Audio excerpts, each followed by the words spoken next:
Nesse dia 20 de dezembro, a antífona prevista é a antífona Ó Chave de Davi. Né? E o texto latino diz o seguinte: Ó clavis David et sceptrum domus Israel, qui aperis et nemo claudit, claudis et nemo aperit, veni et duc vinctum de domo carceris, sedentem in tenebris et umbra mortis. Que significa: Ó chave de Davi, o cetro da casa de Israel, que abres e ninguém fecha, fechas e ninguém abre. Vem e liberta da prisão o cativo, assentado nas trevas e à sombra da morte. Esse título, né, Ó chave de Davi, que está no início, né, é justamente essa exclamação da antífona do dia 20 de dezembro. Esse título é dado a Cristo inspirado numa profecia de Isaías, que é o capítulo 22, versículo 22, e refere-se lá naquele contexto da profecia ao chefe da casa de Davi, no sentido numa espécie de um primeiro-ministro, né, de Davi, que é Eliaquim, o guardião da casa de Davi. E lá no Isaías 22, nós escutamos assim: Porei sobre os seus ombros a chave da casa de Davi. Quando ele abrir, ninguém fechará. Quando ele fechar, ninguém abrirá. Cravá-lo-ei como uma cavilha em lugar firme. Ele virá a ser um trono de glória para a casa de seu pai. O que a profecia está dizendo é que vai pôr sobre os ombros do Messias a chave da casa de Davi. E ele então vai ter um poder régio, não um poder grande, assim como Eliaquim, no tempo do rei Davi, teve como seu primeiro-ministro, né? Assim como seu guardião, digamos. Nosso Senhor é o verdadeiro Messias, né? Ele é descendente de Davi, nós já resgatamos essa consideração nos dias anteriores, nas antífonas anteriores. Ele é a honra da casa de Davi. Né? Com ele, como nós tínhamos visto, o trono da descendência real, né, de Davi está garantido para sempre, conforme inclusive a promessa que Davi recebeu em 2 Samuel 7. O reino de Cristo, anunciado na boca do anjo, e depois nós comentamos um pouco sobre a realeza de Jesus, sobre suas características também. O reino de Jesus é um reino eterno, sem fim. Seu poder é um poder que não passa, jamais passará. Assim como diz a profecia, né, como uma cavilha em lugar firme, né, como uma estaca depositada num solo firme. A imagem de abrir e fechar, que nós escutávamos na profecia de Isaías, né, quando ele abrir, ninguém fechará, quando ele fechar, ninguém abrirá. Essa imagem de abrir e fechar são termos que indicam poder de absolver e de condenar, de dispor, de decidir, de exercer um julgamento, de exercer decisão, realçando, né, no caso de Nosso Senhor, a missão que o rei Messias prometido à descendência de Davi teria. Né? Então, a missão de juiz. Né? Seu juízo sobre nós e sobre a humanidade, o juízo daquele que é a eterna sabedoria do Pai, é um juízo definitivo, né, verdadeiro, sem apelação, sem recurso. Né? Não tem segunda instância, não tem, né, reforma de sentença, nada. É a Ele que pertence a história. Não?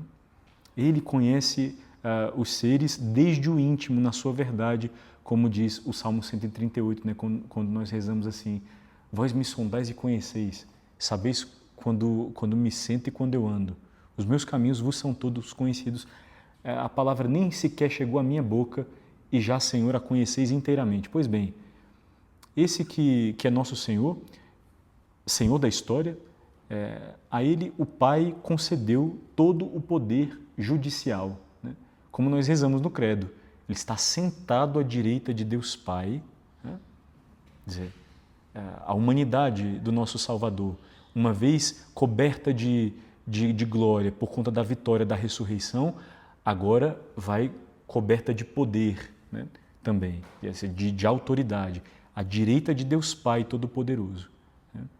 É deste lugar, né, que Nosso Senhor exerce o seu juízo, e exercerá o seu juízo uma vez de forma definitiva, quando nós olhamos para a sua segunda vinda, no dia do seu retorno, no dia do seu aparecimento, que é também chamado o dia do juízo. Bom, essa questão aí sobre julgar, né, tem esse aspecto mais, de fato, judicial, né, de fato mais decisório, como uma sentença definitiva sobre a história, sobre os corações dos homens, enfim.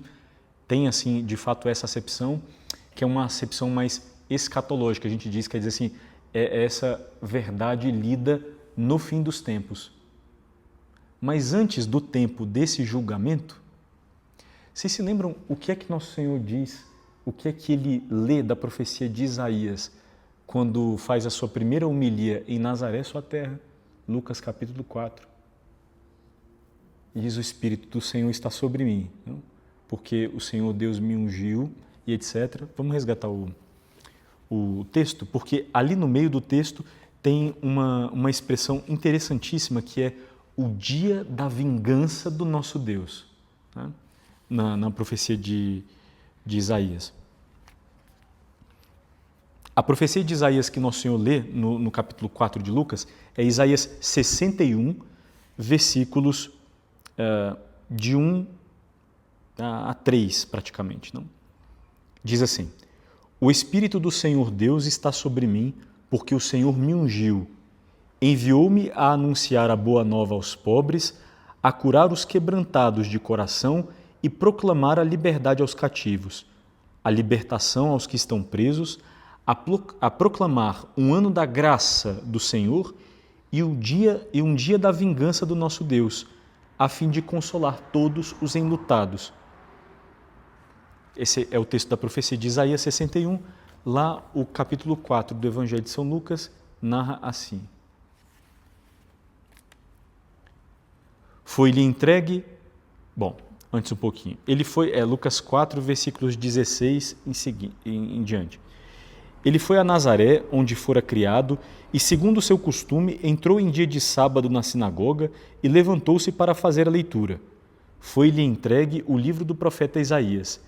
Desenrolou-o, encontrando o lugar onde está escrito: o Espírito do Senhor está sobre mim, porque Ele me consagrou pela unção para evangelizar os pobres, enviou-me para proclamar a libertação aos presos e aos cegos a recuperação da vista, para restituir a liberdade aos oprimidos e para proclamar um ano de graça do Senhor. O que aconteceu com a vingança? Né? Porque o texto da profecia, o capítulo 61 de Isaías, fala sobre a vingança do nosso Deus. Né? Depois de um ano da graça do Senhor, fala, e um dia da vingança do nosso Deus. E, bom, pelo menos segundo o relato do Evangelho de São Lucas, Nosso Senhor, logo em seguida de ler e para proclamar um ano da graça do Senhor, enrolou o livro, entregou ao servente e sentou-se. Uma das leituras possíveis, né, é que justamente dentro dos textos proféticos existe um tema que nós chamamos o tema do dia do Senhor, né, que é o dia em que Deus virá fazer justiça, e já assim estava antecipado no Antigo Testamento, o tempo em que Deus vai intervir, não, para aqueles que têm os direitos transgredidos, vilipendiados, não desrespeitados pelos outros, o pobre, o estrangeiro, a viúva, né, são as pessoas que naturalmente vão mais vulneráveis dentro do contexto da vida social em Israel, além dos pobres. Não?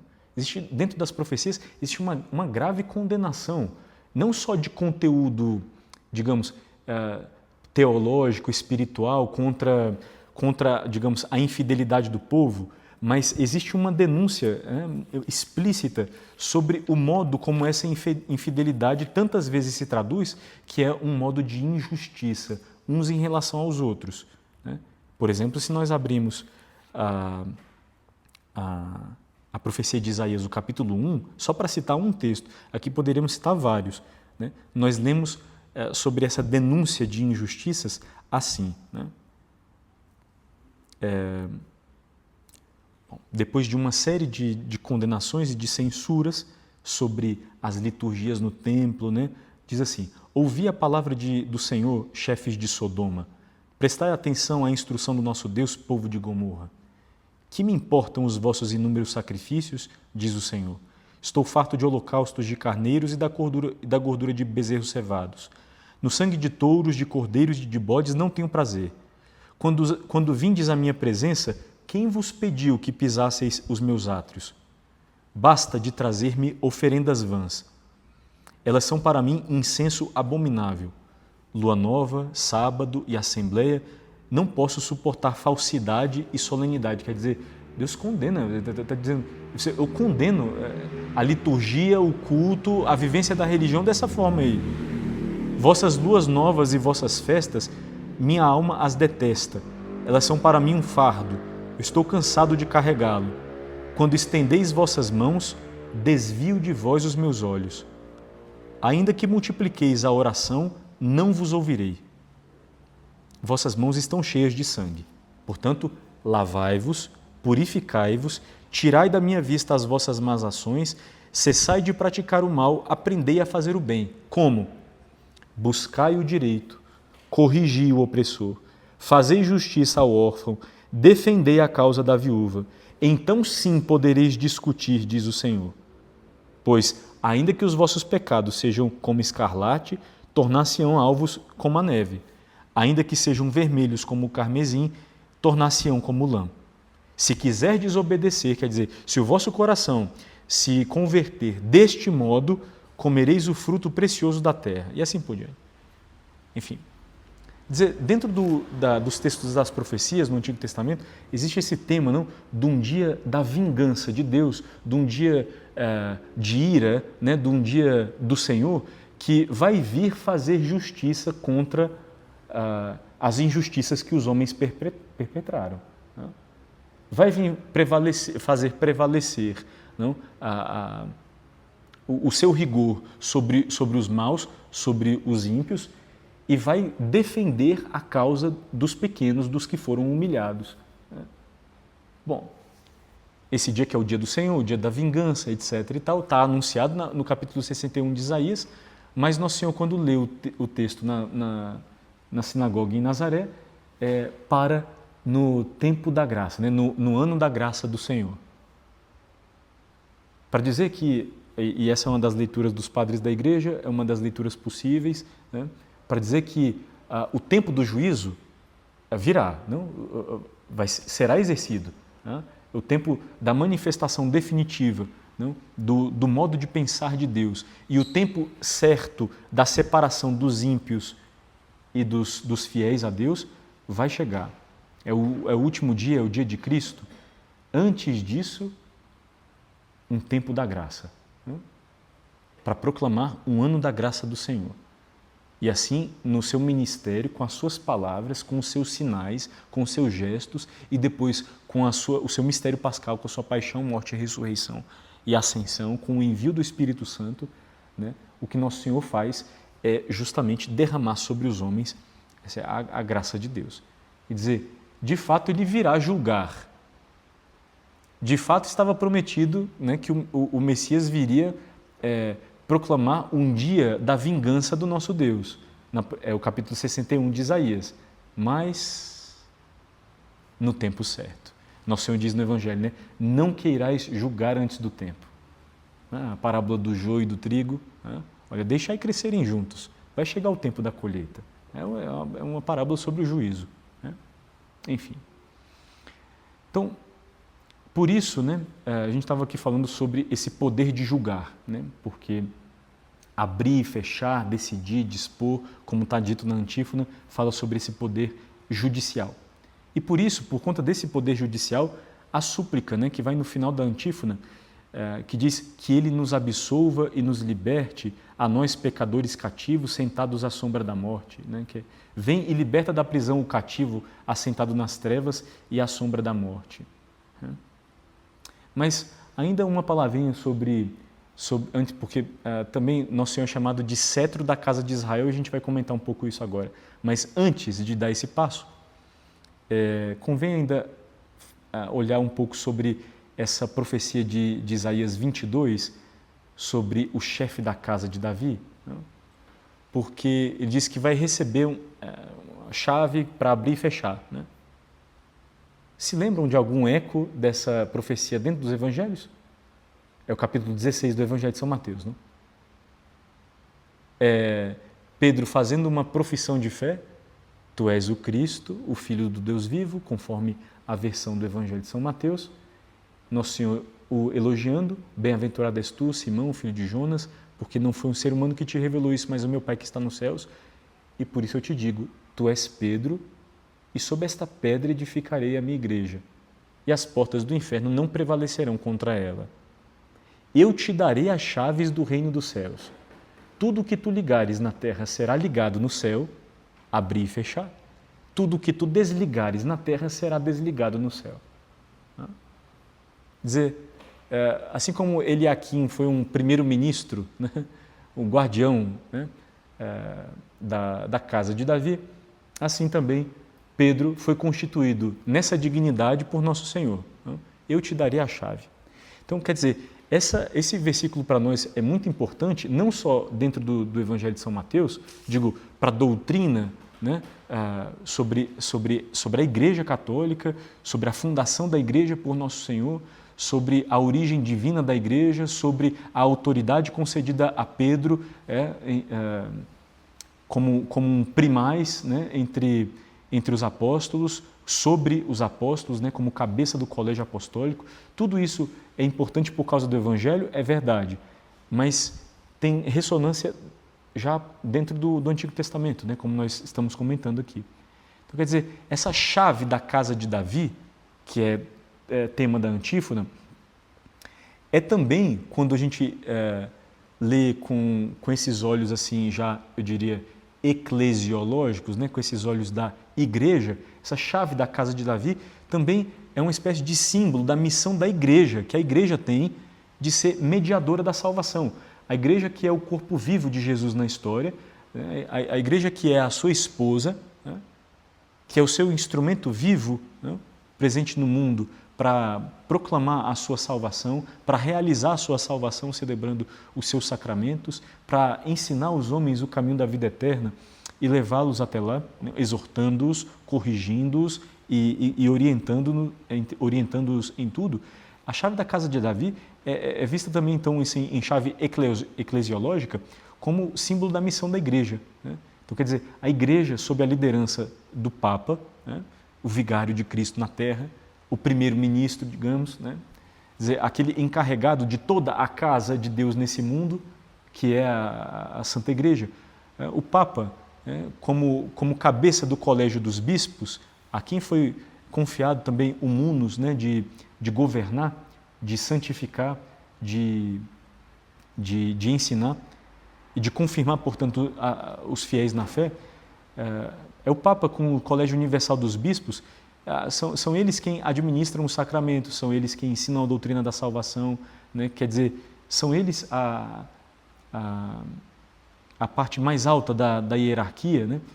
Encarregada em primeiro lugar, né, do governo da casa de Deus, e de abrir e fechar também, né? Porque a igreja, como uma sociedade presente nesse mundo e formada por homens, uma sociedade humana nesse aspecto, tem suas leis próprias também, não tem sua constituição própria, etc., tem seu ordenamento jurídico. E assim, o Papa, como legislador universal, consegue exarar leis, né, que abrem, fecham, permitem ou proíbem, né, os fiéis a tais e tais coisas, né? São as leis chamadas eclesiásticas, né?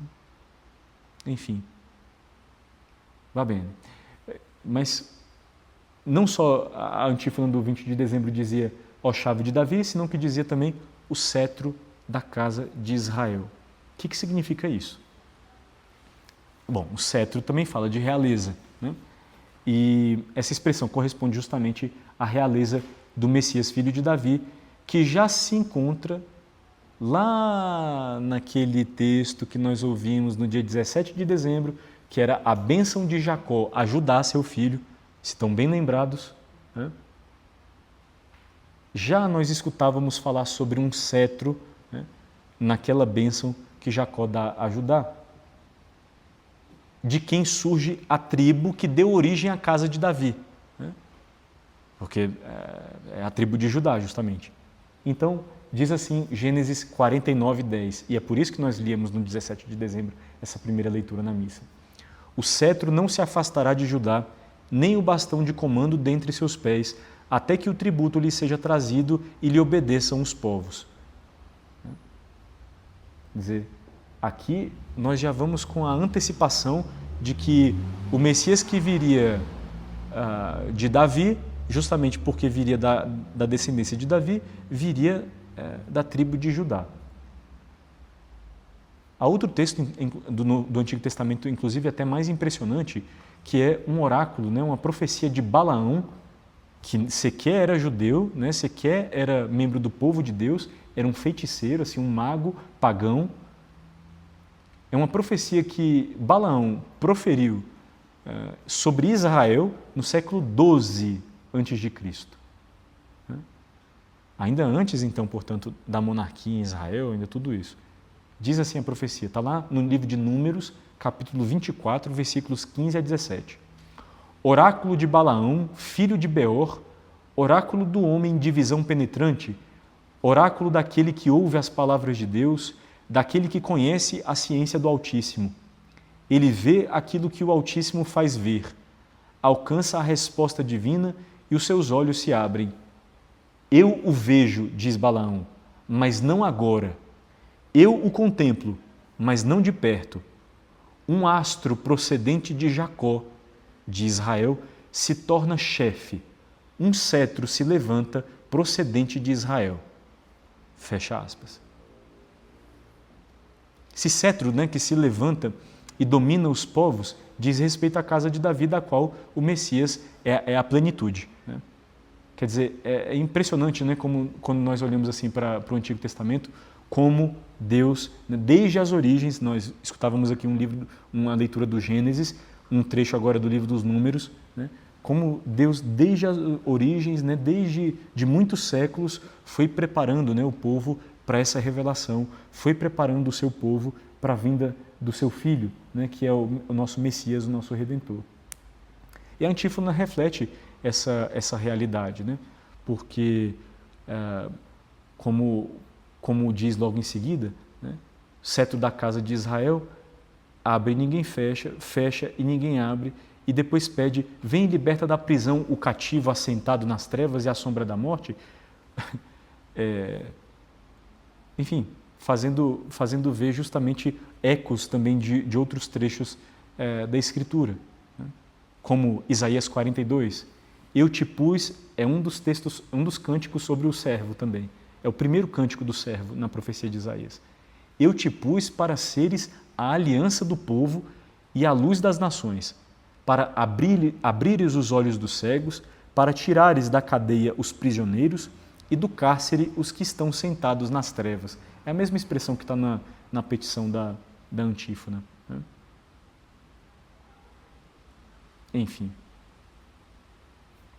Então, aqui, o nosso pedido hoje é que justamente nosso Senhor que vai vir, né, um dia coberto de glória para ser nosso juiz, Ele, desde já, sendo nosso Senhor e nosso amigo, né, tendo inaugurado o tempo da graça, o tempo do anúncio da sua salvação, o tempo da chamada, da reconciliação dos homens com Deus mediante a fé nele, né, é o tempo da igreja, né, o tempo do anúncio, o tempo dos sacramentos e assim por diante, nós pedimos que nosso Senhor, que um dia será nosso juiz, que desde já é nosso Senhor e nosso amigo, nos disponha no bem, né, para nós permanecermos na fé que nós recebemos e permanecermos atidos à sua casa neste mundo, ao seu corpo nesse mundo, que é a sua Santa Igreja.